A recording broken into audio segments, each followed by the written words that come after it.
Okay, so our next performer is going to be Thao. So if you want to unmute yourself and turn on your camera, and then let me see, and then announce your name and the piece that you'll be playing for us. My name is Thao, and I'm gonna be playing the Wild Horseman.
All right, so that was Thao performing The Wild Horseman it's a Schumann piece.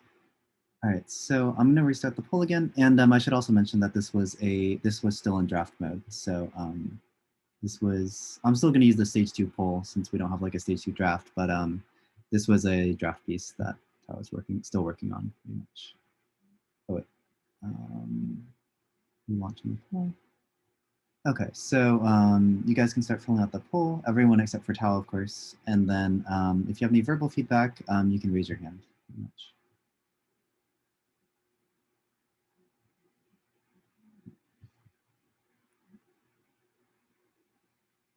And the poll results are coming in.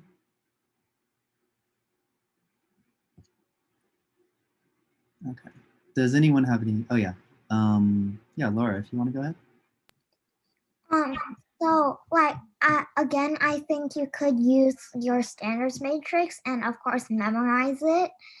And I think you could like enlarge your dynamic variety. Like right now, there's like no changes. Yeah, definitely. All right, cool. So we have, does anyone else have any verbal feedback before I go over the poll? All right, cool. So wrapping up the poll now and sharing the results. So yeah, definitely agree with what Laura said.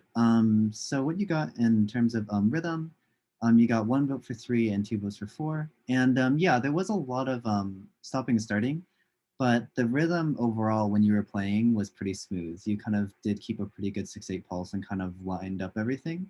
So lined up everything pretty well. So good job on that. On the notes, you got 2 votes for 3 and 1 vote for 4. Yeah, there were a few notes that I think I wasn't quite sure on, but everything else, for the most part, most of the notes were pretty accurate for the most part. But I think definitely what Laura mentioned, going through the standards matrix, probably breaking things down, using going hand separate, all that stuff, using your tools, will really, really help with kind of working through this piece. Pulse, you got 1 vote for 3 and 2 votes for 4. Yeah, Pulse was, when it was steady, it was pretty good. Like it was pretty steady for the most part. But when I think you were unsure of something or you kind of got caught, there was like a few pauses in between. So I think definitely kind of working through those sections. So the sections where you notice that you have a lot of pauses, go back with the standards matrix, break it down, hand separate, probably use all your tools and kind of rework that section pretty much. Dynamics, you got 1 vote for 3 and 2 votes for 4. I would say you got most of the sforzandos pretty well. I don't know whether that was just your playing style, but most of the sforzandos you got pretty well.